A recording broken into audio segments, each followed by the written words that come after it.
Jumpa lagi dengan Media Center Kabupaten Barangan bersama saya Resti Foriana dalam dialog interaktif strategi Kabupaten Barangan menuju universal akses sanitasi. Kita tahu bersama bahwa sanitasi merupakan kebutuhan dasar manusia yang mau tidak mau harus kita penuhi. Bicara tentang sanitasi, tentunya tidak lepas dari penyediaan sarana-prasarana pengelolaan air limbah domestik, sistem pengelolaan air limbah domestik, pengelolaan sampah, dan sistem drainase. Namun pada kesempatan ini kita akan fokus membahas sektor air limbah domestik.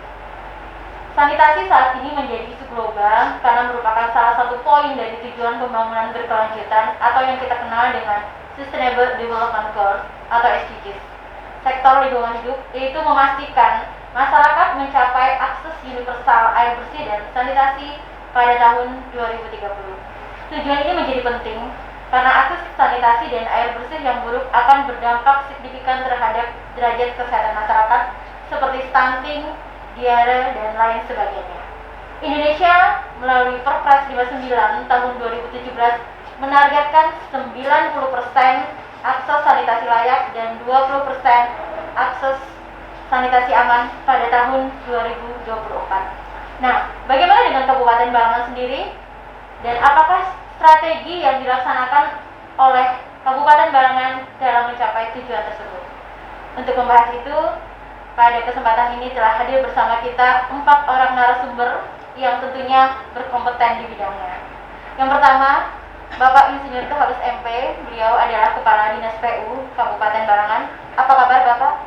Baik, Alhamdulillah. Alhamdulillah. Yang kedua, Bapak Andi Firmansyah, beliau adalah Kabid Keuangan dan Aset Dinas Pemberdayaan Masyarakat Desa. Apa kabar Pak Andi? Alhamdulillah baik. Alhamdulillah baik. Yang ketiga, Bapak Rusdi Effendi, beliau adalah Koordinator Kabupaten Program Penyediaan Air Minum dan Sanitasi Berbasis Masyarakat. Apa kabar Pak Rusdi? Alhamdulillah baik. Alhamdulillah baik. Dan yang keempat adalah Pak Ismail. Beliau ini adalah praktisi dan pemerhati sanitasi yang jauh datang dari Banjarmasin. Apa kabar Pak Ismail? Alhamdulillah baik. Terima kasih. Pertama, saya akan menyapa Bapak Kepala Dinas PU Kabupaten Barangan. Seperti kita tahu bersama bahwa sektor air limbah ini merupakan salah satu standar pelayanan minimal Dinas PU Pak ya, yang harus diemban oleh Dinas PU. Meskipun kita tahu bahwa untuk mencapai SPM ini tentunya kita harus berkolaborasi dengan berbagai instansi pemerintah, kemudian dengan swasta dan juga dengan masyarakat tentunya. Mungkin bisa dijelaskan Bapak seperti apa gambaran pencapaian sektor air limbah hingga tahun 2020 ini di Kabupaten Barangan. Baik, Bu Risti, pencapaian SPM layanan limbah kita memang pada sampai 2020 ini sudah mencapai hampir 82%. Ya. Tentu ini masih belum memenuhi target RPJMN nasional yang 90% layak, kemudian 20% yang aman. Tapi kita Kabupaten Barangan tetap berusaha dengan berbagai strategi. Meskipun OPTD kita baru dibentuk pada tahun 2018 September yang lalu.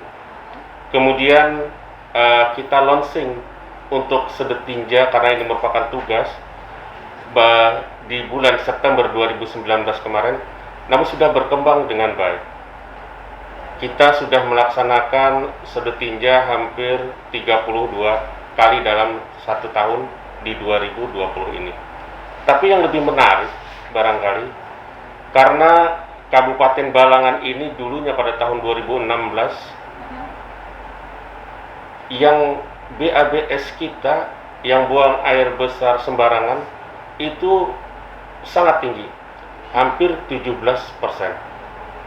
Berkembang pada tahun 2017, 18 sampai 2020 Agustus ini kita sudah turun drastis sampai 14,3%. Hanya tertinggal BABS kita itu 3,3% saja lagi. Signifikan sekali Pak ya turunnya. Sangat signifikan. Ini tentu upaya-upaya pemerintah dari Dinas PUPR, baik itu pelayanan terhadap Sedetinja maupun berbagai anggaran yang kita kucurkan untuk penanganan ini. Salah satunya adalah hampir 80 desa yang kita bantu melalui dana APBD kita untuk toilet umumnya. Sedangkan dari dana DAP itu 64 desa yang kita bantu, dan ini hampir 219 setting komunal yang unit yang kita bantu, kemudian setting individual yang hampir 200 kakak, dan ini mencapai luar biasa pemanfaatannya yang ada di Kabupaten Balangan. Dan inilah barangkali yang menurunkan BABS kita sangat drastis sampai 3,3% itu. Jadi pemerintah memang konsen sekali Pak ya untuk menangani sektor air limbah ini. Oke. Betul. Baik. Kalau capaian akses layak kita sudah berapa persen Pak saat ini? Akses layak kita itu sudah mencapai 78%. 78%. Yang aman itu baru 0,5%. Aman kita baru 0,5 karena memang kita baru memulainya di tahun 2020 ini Pak ya. Oke, baik. Akses sanitasi layak di Kabupaten Balangan saat ini 78, sekian persen Bapak Anggi. Mungkin bisa dijelaskan yang layak 78,90% ini apakah dia memang sudah memenuhi standar PU atau memang masih ada yang dasar atau cupluk yang kita kategorikan layak, namun karena fokusnya kita adalah menuju ke layak, menghilangkan BABS-nya, jadi kita mencoba mengkondisikan bahwa itu adalah layak. Seperti itu Pak ya mungkin ya. Betul. Mungkin saya beralih ke Pak Ismail. Pak Ismail mungkin bisa sedikit menerangkan bagaimana sih harusnya akses layak yang sesuai dengan SDGs atau seperti apa. Sedangkan saat ini Kabupaten Balangan kita sudah mencapai 78, sekian persen layak, sementara mungkin secara kondisinya masih ada yang cupluk dan yang dasar. Terima kasih Bu Risti. Terkait dengan asumsi yang berkembang di kabupaten kota terkait dengan kelayakan dan kondisi aman, itu memang ada persepsi yang berbeda. Tetapi kita memiliki acuan, ada Permendikbud nomor 4 ya, tahun 2017 yang sebenarnya sudah menetapkan bahwa sanitasi layak atau air limbah dalam hal ini yang kita bicarakan adalah terkait adanya proses pengolahan.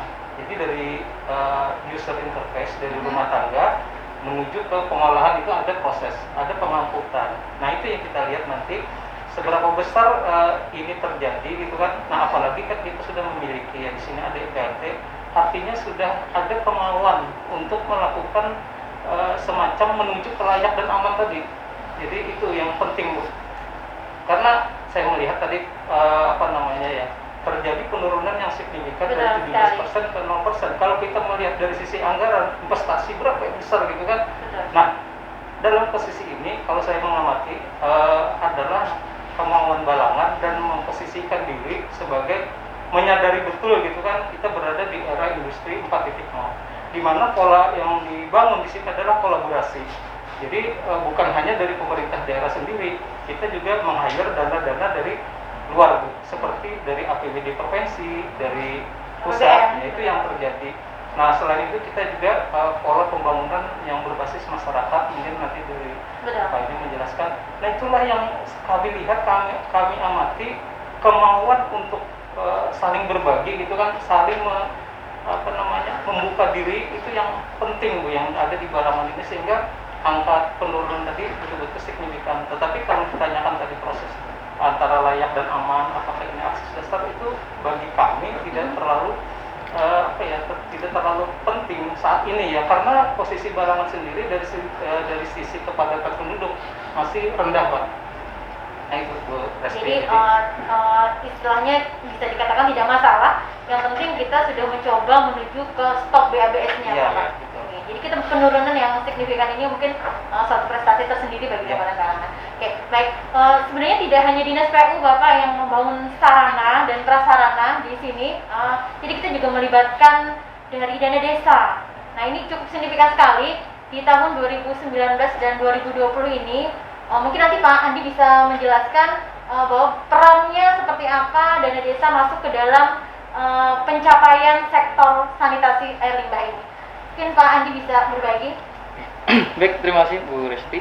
Jadi kita di Dinas Pemberdayaan Masyarakat dan Desa ini terkait dengan mendukung universal akses sanitasi, beberapa regulasi sudah kita tetapkan pada saat akhir 2018 kemarin. Jadi kita bermulai dari sana. Ada 3 regulasi utama yang kita terbitkan pada saat itu sebagai bentuk dukungan pemerintah daerah.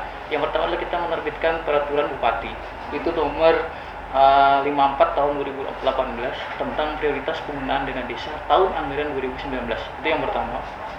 Kemudian yang kedua, dari sisi pengelolaan keuangan, kita kuatkan lagi dengan kita menambahkan satu kegiatan, yaitu kegiatan di bidang pembangunan, sub bidang kesehatan, itu dukungan menuju desa ODM.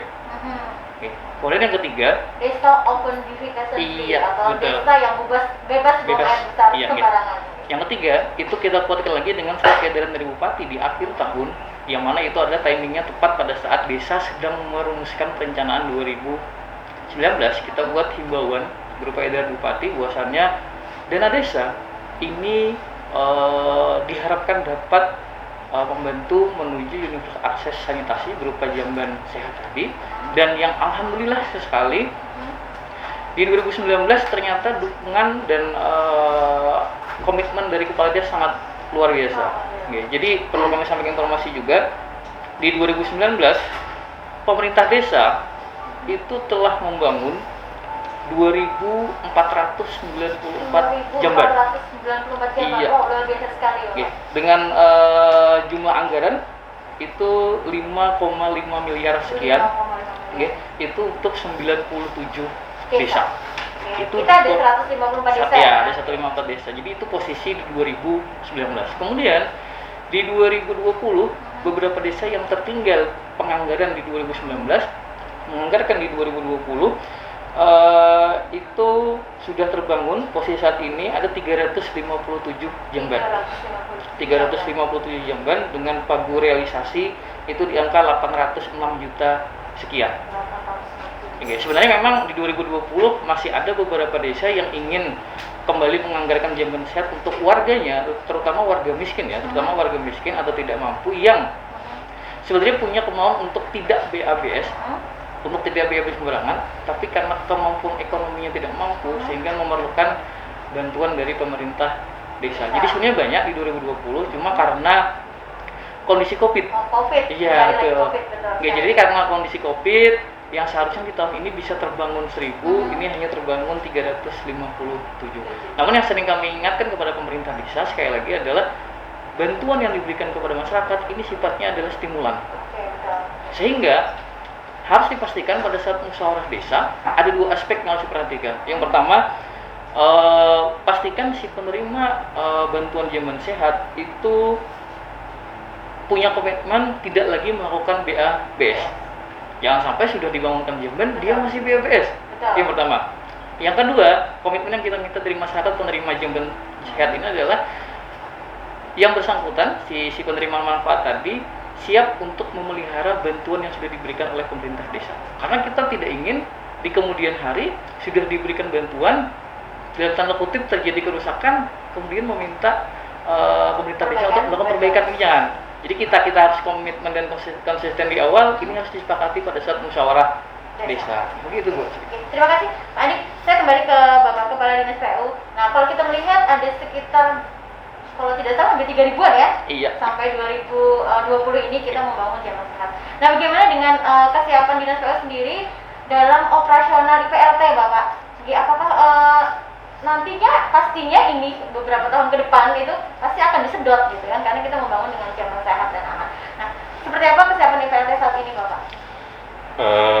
Untuk IPLT yang ada, kita bangun yang di tahun 2018 tadi, insya ini akan operasional dengan baik, akan optimal, dan kita akan perbaiki sarana prasarana di tahun 2021.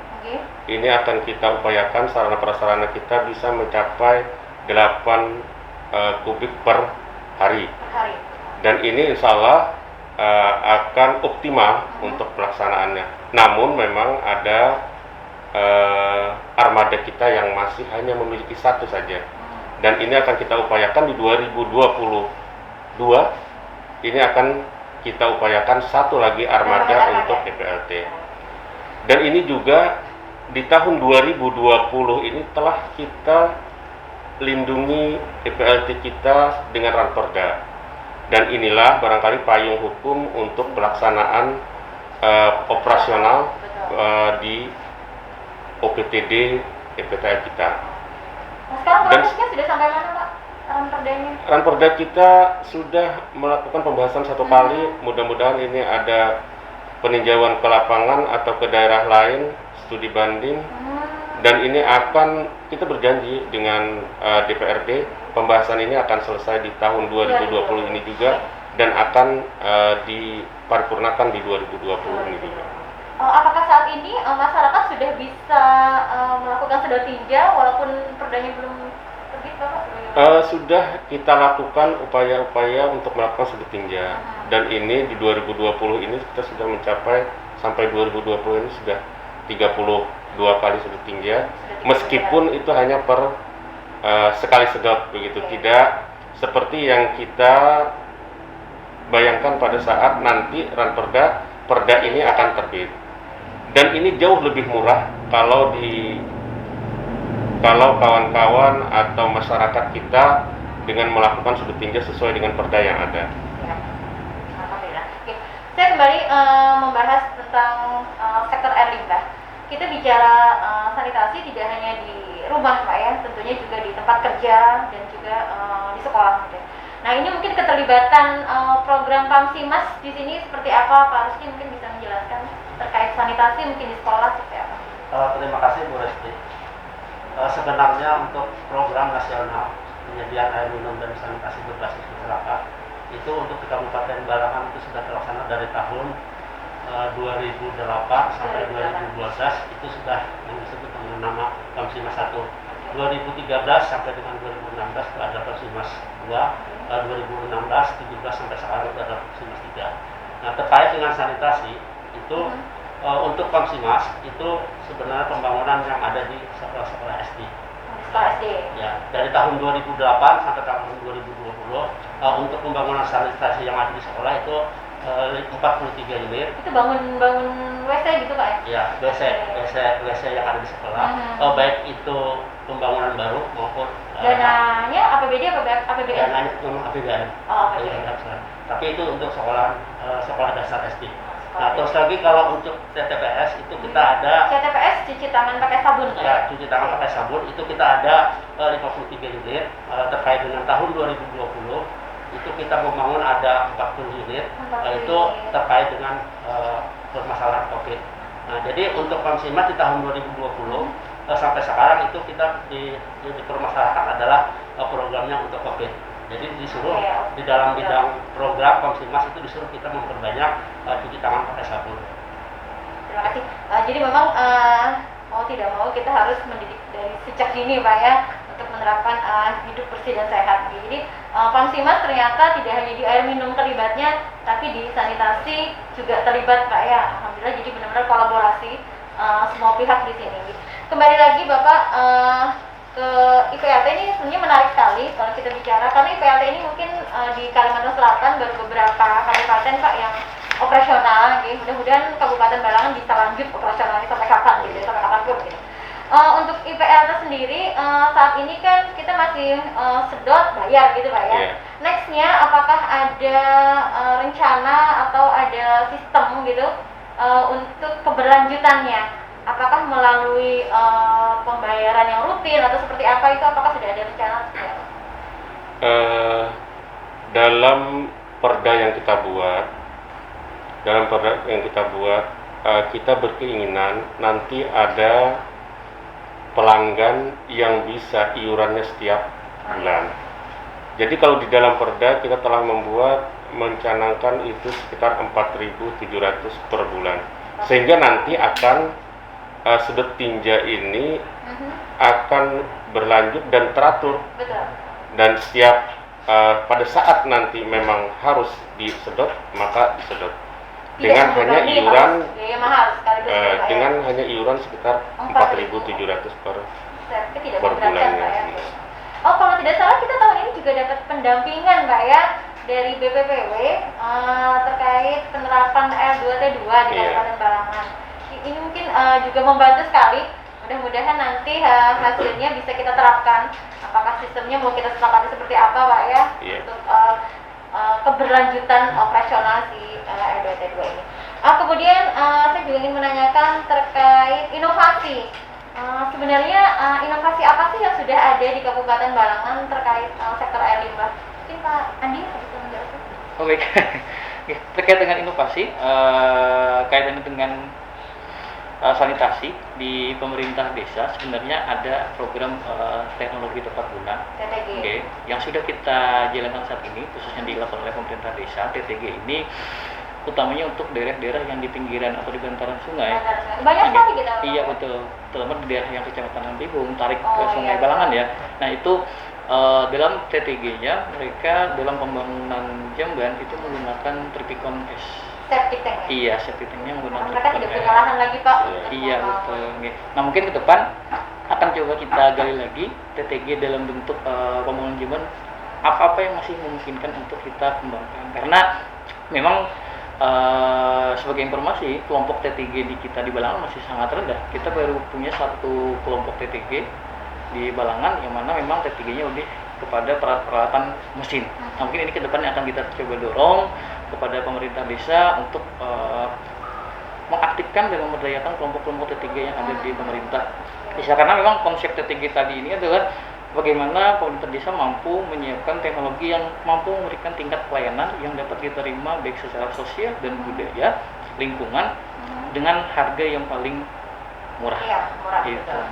Oke, baik. Alhamdulillah kita sudah punya TTG. Jadi sebenarnya selama ini memang menjadi masalah, Pak, karena banyak sekali bantaran sungai ya, memang rumah yang ada di bantaran sungai yang tidak ada lahan untuk membangun septic tank. Iya. Nah, jadi sekarang sudah ada sebuah teknologi yang ini juga kedap, Pak, ya, kedap dan aman. Iya. Nah, ini alhamdulillah sekali. Oke, saya ingin berlanjut lagi kepada kita kan sudah membangun, Pak, ya, OPU sudah membangun sarana-prasarana baik itu dana APBD atau dana APBN-nya. Kalau boleh tahu, Pak, dananya mungkin seberapa besar sih sudah intervensinya terhadap sektor air limbah? Kalau setting komunal maupun setting individual yang kita bangun yang hampir 419 tadi itu sudah mencapai 16,129 miliar. Luar biasa. Dan itu juga didukung oleh dana APBD kita untuk toilet umum itu hampir 13,6 miliar. Artinya pemerintah konsep sekali Betul. dalam hal ini. Kita dari Kabupaten Balangan sangat concern untuk pencapaian EPJMN ini, sehingga barangkali untuk 0% BABS ini akan kita capai di 2024. Dan kita juga menargetkan, Bu, karena yang aman ini baru kita capai hanya 0,5. 5%. Insya Allah pada saatnya nanti di 2024 kita bisa mencapai dengan 5% untuk Amin. 2000 kaki. Nah, kembali lagi, tadi kita sudah membangun, Pak, ya, di sekolah juga sudah membangun, kemudian di BPMPD juga sudah membangun. Nah, sekarang keberlanjutannya, kan kita tidak mungkin selamanya akan membangun dan membangun, Pak, ya. Iya. Nah, bagaimana cara merubah pola masyarakat, menyadarkan masyarakat bahwa setelah kita membangun, mereka bisa merubah pola pikirnya, sudah tidak BAB di sungai lagi, seperti itu. Kira-kira apa saja yang sudah kita lakukan dalam hal ini mungkin? Atau apakah memang ini tugasnya instansi lain atau seperti apa gitu? Mungkin ada peran dinas kesehatan dalam hal ini, Pak, ya, mungkin karena memang tugasnya PU memang membangun gitu, membangun fisiknya, kemudian tapi mungkin di Pak Andi mungkin pemberdayaan masyarakatnya seperti apa, Pak? Mungkin ada penekanan atau sosialisasi kepada masyarakatnya? Oke, jadi terkait dengan pemberdayaan masyarakat terkait dengan sanitasi, yang pertama memang yang harus kita ketahui di setiap desa idealnya memiliki kader STBM, kader sanitasi total berbasis masyarakat. Nah, STBM tadi ada 5 pilar, salah satu pilarnya adalah terkait dengan stop BABS.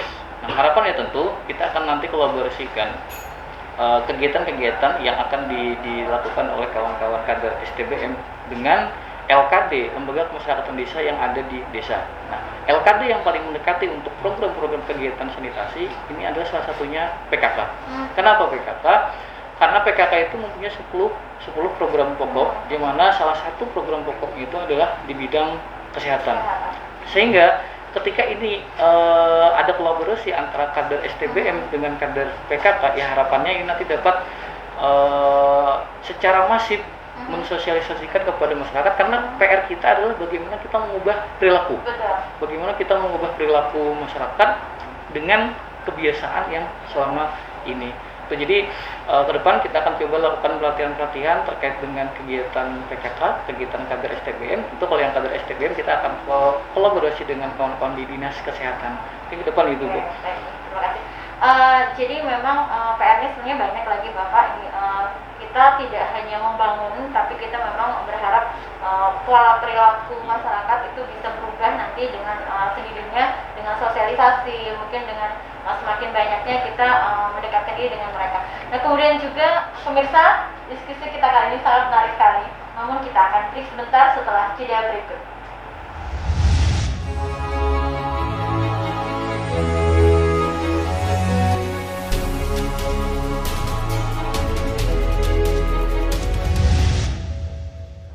Pemirsa, kembali lagi bersama kami dalam dialog interaktif strategi Kabupaten Barangan menuju Universal Akses Sanitasi. Baik, kita akan lanjutkan dialog kita. Mungkin Pak Ismail, mohon masukannya, peran dinas lain atau peran swasta atau seperti apa mungkin bisa disampaikan Bapak ke kami. Ya, terima kasih Bu Resti. Memang tadi kita banyak mendengarkannya dari Pak Andi tadi sudah disampaikan bagaimana melaksanakan satu kegiatan yang berkolaborasi dengan masyarakat. Salah satunya kan tadi yang mendapatkan bantuan MBR. Betul. Bagaimana masyarakat MBR ini mau berpartisipasi kan, artinya menggunakan akses yang sudah diberikan kepada mereka itu digunakan gitu kan, tidak lagi melakukan DFS. Itu adalah salah satu yang dipikirkan untuk keberlanjutannya. Nah, dalam aspek lain peranan dari SKPD lain juga kita memang berharap kan, dari promosi kesehatannya teman-teman di dinas kesehatan mungkin sudah dilakukan, tapi ini harus diperbanyak karena kegiatan kita ini kan sebenarnya menuju akses ya, luar biasa sekali gitu kan, dan capaiannya sudah luar biasa, apalagi yang disampaikan oleh kepala dinas PU dan sesuatu yang memang sulit dicapai oleh kabupaten lain, tetapi ini kita bisa lakukan gitu kan, angkanya sangat signifikan kan. Nah, ini membutuhkan perawatan di kemudian hari ketika perencanaan pelaksanaan sudah dilakukan, tentunya ada proses pengawasan. Nah, inilah yang harus dilakukan oleh teman-teman di SKPD lain, mungkin termasuk Pokja sanitasi sendiri gitu kan. Nah, itu yang mungkin yang harus kita lakukan ke depan. Jadi memang perkuatan Pokja ini mungkin punya peran sangat penting Bapak. Jadi memang tidak hanya dinas PU atau PMD memang punya kewajiban ini, tapi tentunya dinas lain yang terlibat secara teknis, baik itu dinas kesehatan, dinas kominfonya sendiri tentunya sebagai sosialisasi, ini mungkin punya peran juga yang sangat penting sekali. Terima kasih. Saya ingin beranjak ke Pak Rusdi ini terkait Pamsimas. Untuk Pamsimas sendiri, Bapak apa sih rencana kedepannya untuk sektor sanitasi? Terima kasih Bu Resti. Sebenarnya di dalam program Pamsimas itu ada yang namanya CHBS, Community Local Sanitation. Itu sebenarnya untuk menyadarkan stok buang air besar sembarangan, untuk menyadarkan masyarakat dan anak-anak sekolah.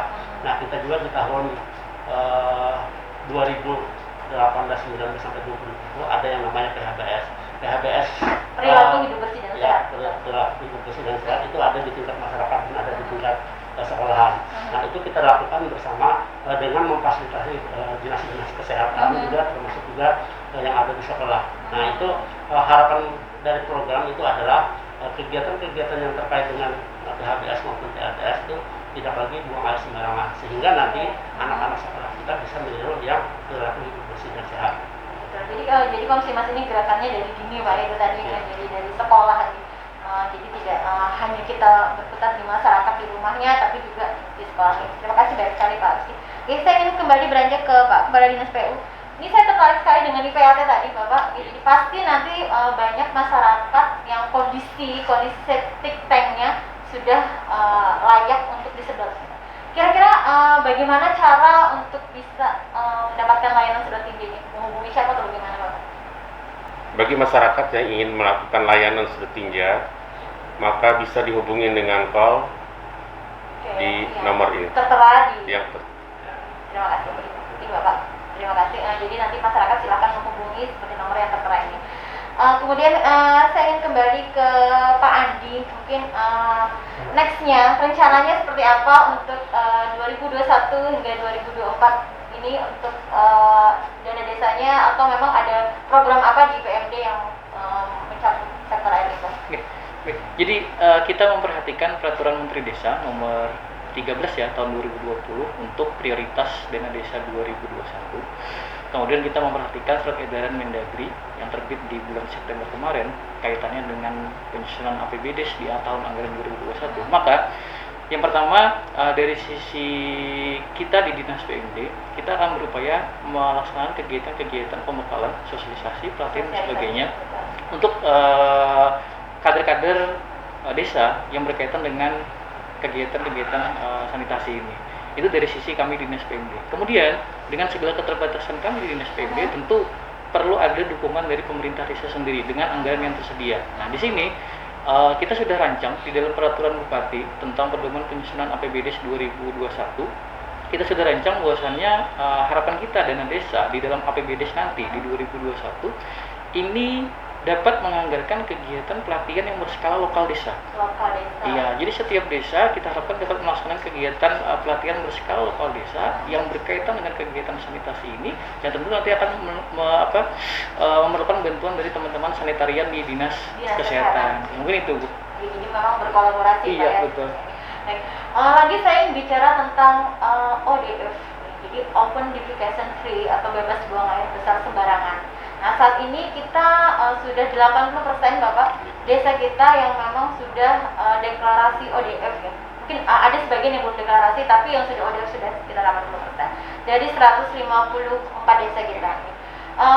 PR kita sebenarnya tidak terlalu banyak Bapak, karena sudah desa-desa lainnya itu sudah mencapai angka di atas 70%, hampir ODF sebenarnya. Nah, ini sebenarnya satu prestasi juga Bapak bagi Kabupaten Barangan, dan harapannya mungkin kita bisa menyusul kabupaten tetangga, bisa menjadi sebuah kabupaten ODF, Pak Andi. Itu harapan yang besar sekali bagi kita. Dan juga kalau bisa kita mungkin sudah bisa mendeklarasikan kecamatan ODF, karena hingga saat ini belum ada kecamatan ODF yang ada di Kabupaten Barangan, hanya desa ODF. Nah, PR-nya ini kenapa tidak bisa mendeklarasikan kecamatan ODF? Karena masih ada jamban-jamban di sungai yang belum dimusnahkan ceritanya. Nah, ini Pak, sebenarnya kita menunggu perda. Nah, saat perda pengelolaan air limbah domestik kita dilegalkan, mungkin kita bisa action seperti itu Pak Ismail. Jadi mungkin mudah-mudahan sesegeranya kita bisa mencapai kecamatan ODF minimal, dan nextnya kita bisa menjadi kabupaten ODF juga. Optimis. Oke. Baik Bapak Ibu, sudah panjang sekali diskusi kita pada hari ini. Yang pasti kita optimis Pak ya. optimis. Harus optimis Pak ya. Ini optimis kita di 2024 bisa 0% BABS. Jadi kita punya PR sekitar berapa? 4.000 sekian. 4.170. 4.000 sekian jiwa yang masih buang air besar sembarangan. Nah, mudah-mudahan dengan program yang ada di berbagai instansi pemerintah, dan mungkin nanti kita juga bisa melibatkan pihak swasta Bapak, ada perusahaan-perusahaan mungkin yang bisa kita hire. Kemudian juga ada kelompok-kelompok lembaga di masyarakat mungkin yang bisa kita libatkan tentunya agar kita bisa sesegeranya untuk mencapai 0% BABS, dan kemudian juga meningkatkan akses aman kita di Kabupaten Barangan. Mungkin ada statement apa Bapak dari narasumber untuk kedepannya, mungkin dari Kepala Dinas PU? Baik, layanan kami dari OPTD EPLT yang ada mohon bisa dimanfaatkan oleh masyarakat Barangan. Kalau nantinya ada keluhan sedot tinja, segeralah hubungi yang seperti tadi. Dan kami berharap apa yang kita bangun oleh Kabupaten Barangan, baik pemerintah daerah maupun pusat, anggaran yang cukup sangat besar, Sangat besar. sangat besar di Kabupaten Barangan dan telah menyusun beberapa strategi ini dapat terpelihara, terutama untuk masyarakat yang telah menerima anggaran, menerima unit baik itu toilet umum maupun sepeteng komunal dan individual, ini dapat dipelihara dengan baik. Dan jangan sampai perilaku itu berulang. Dibuatkan sepeteng, dibuatkan toilet umum, ternyata perilaku masih di ABS. Kita berharap masyarakat bisa merubah perilaku sendiri dengan berupaya supaya kesehatan masyarakat ini bisa terjaga dengan baik. Begitu. Terima kasih. Pak Andi mungkin? Baik, di kita tentu harapannya pemerintah desa dapat terus komitmen Bu untuk mendukung kegiatan ini, dan kami di Dinas PUD tentu akan selalu mengawal kegiatan yang mana kalau kita bicara sanitasi ini tidak terlepas dari SDGs ya, Sustainable Development Goals, yang mana di 2021 pun Permendes itu diarahkan untuk menuju, kalau di tingkat internasional itu ada 17 SDGs ya, kalau untuk desa itu ada 18 SDGs, yang mana untuk sanitasi ini masuk di SDGs ke-6. Kita akan dorong itu pemerintah desa, dan tentu kita berharap seluruh pemerintah desa dapat mempunyai komitmen dan dapat memberikan sosialisasi, merubah perilaku masyarakat desa agar dapat memahami dan mengetahui betapa pentingnya sanitasi bagi kehidupan berkeluarga di setiap masyarakat desa. Baik, terima kasih. Pak Ismail mungkin? Untuk kami Kabupaten Barangan. Berkaitan dengan apa yang telah dilakukan oleh Kabupaten Barangan, sebetulnya sesuatu yang luar biasa. Karena tadi dari sisi anggaran saja untuk kegiatan airlim Mbak itu sekitar 60 miliaran Mbak ya. Yang rata-rata di kabupaten di Kalimantan Selatan sendiri itu kisarannya untuk airlim hanya 3 miliar sampai 5 miliar. Nah ini sangat luar biasa gitu kan untuk satu kabupaten yang sebetulnya relatif lebih mudah daripada kabupaten lain gitu kan. Nah tinggal tadi kita berharap artinya kegiatan program ini atau apa yang kita lakukan itu berkelanjutan. Nah sehingga nanti dengan modal dasar kita menginvestasikan yang begitu besar, ini bagaimana kita bisa meraih sinergi dengan provinsi dan pusat, sehingga dengan modal tadi kita bisa menyampaikan kepada mereka ini adalah sesuatu yang kami lakukan. Kita bisa menarik nanti pendanaan dari luar ya, termasuk nanti perusahaan, karena kita mungkin dari tingkat kepercayaannya relatif lebih tinggi gitu kan dari kabupaten lain, sehingga pusat juga bersedia gitu kan membantu kabupaten mana yang lebih peduli, yang lebih terbuka dan lebih transparan terkait dengan mengatasi persoalan ini. Mungkin itu. Ya, Pak Rusdi mungkin ada satunya? Sebenarnya di program Prankes ini Bu, artinya kabar gembira Bu. Dari tahun 2008 kemarin itu kita diperbolehkan untuk mengambil dana BLM Prankes ini cuma untuk pelatihan kesehatan, terus lagi pelatihan pembuatan kloset, pelatihan PHBS, komunitas di desa maupun di masyarakat, itu aja Bu. Tapi untuk tahun 2018, 2019 sampai sekarang kita diperbolehkan untuk kebutuhan-kebutuhan yang membangun, artinya kita lebih difokuskan untuk membangun sanitasi yang ada di sekolah, lebih banyak kita mengambil dana di daerah. Kalau yang dulu kan kita dibatasi, kalau sekarang kita tidak dibatasi lagi sesuai dengan kebutuhan. Misalnya kita pembangunan WC di sekolah misalnya ada beberapa sekolah itu boleh kita ambil di dana BLM, tidak terbatas atau tidak terhingga, berapapun dananya boleh diambil. Nah itu kalau yang tahun dulu kan itu kan artinya kita dibatasi dengan pelatihan, terus lagi pelatihan LTS, pelatihan PHBS, terus lagi program yang ada di masyarakat maupun yang ada di sekolah. Itu dulu. Jadi untuk program Komsimas tahun 2020 ini kami mengatakan bahwa itu karena ada sanitasi itu lebih besar diambilkan kebutuhan untuk dana BLM. Mungkin ini mencerminkan betapa pentingnya sanitasi Bapak, di sanitasi yang layak ini untuk meningkatkan derajat kesehatan masyarakat tentunya. Baik Bapak Ibu, terima kasih sekali. Mungkin kita sudah cukup panjang lebar mengulas tentang sektor air limbah, tidak akan ada habisnya. Nextnya mungkin kita bisa ketemu lagi. Terima kasih Pak Rusdi, Pak Ismail, Pak Kepala Dinas PU, terima kasih sekali, ini sangat menarik sekali diskusi pada hari ini, dan Pak Andi juga. Nextnya mungkin mudah-mudahan Dinas Kesehatan bisa bergabung bersama kita, karena biar bagaimanapun kita tidak bisa lepas dari peran Dinas Kesehatan. Jadi kita optimis Pak ya, pada tahun 2024 kita bisa mencapai open defecation free atau bebas buang air besar sembarangan 100% di Kabupaten Barangan melalui gerakan Barangan Santun atau sanitasi tuntas yang sudah kita deklarasikan pada tahun 2019. Optimis Pak ya? Optimis. Sepakat Pak ya? Sepakat. Alhamdulillah. Baik pemirsa, mungkin sampai di sini diskusi interaktif kita pada hari ini. Sampai bertemu pada dialog interaktif berikutnya. Saya Resti Pauriana beserta seluruh tim yang bertugas mengucapkan terima kasih. Salam sehat. Barangan Santun. Wassalamualaikum warahmatullahi wabarakatuh. Waalaikumsalam.